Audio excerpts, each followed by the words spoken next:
les membres et l'estomac. Je devais, par la royauté, avoir commencé mon ouvrage. À la voir d'un certain côté, Messer Gaster en est l'image.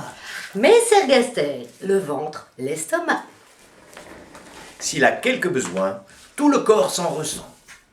De travailler pour lui les membres se lassant, chacun d'eux résolu de vivre en gentilhomme. Vivre en gentilhomme, vivre chacun pour soi. Sans rien faire, alléguant l'exemple de Gaster. Il faudrait, Disait-il, sans nous qu'il vécût d'air, nous suons, nous peinons comme bêtes de somme. Ouais. Et pour qui?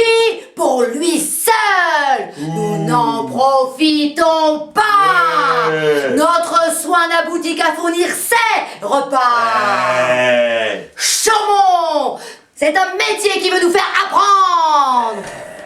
Ainsi dit, ainsi fait, les mains cessent de prendre, les bras d'agir, les jambes de marcher.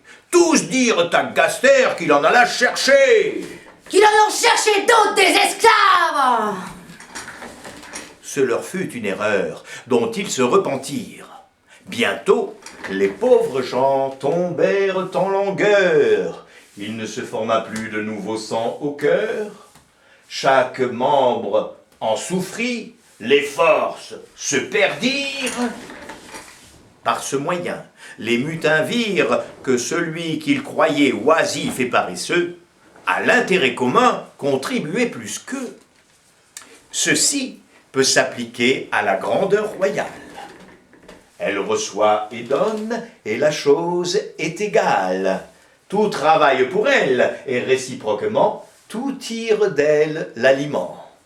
Elle fait subsister l'artisan de ses peines, enrichit le marchand, gage le magistrat, maintient le laboureur, donne paye aux soldats, distribue en 100 lieux ses grâces souveraines, entretient seul tout l'État.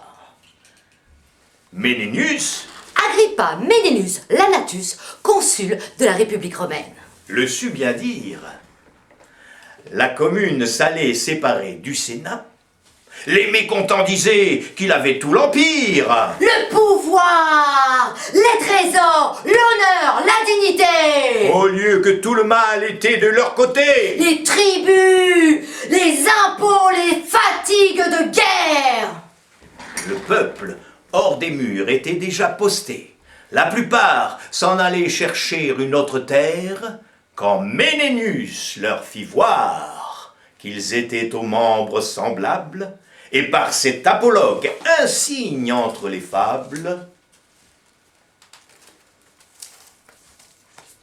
les ramena dans leur devoir.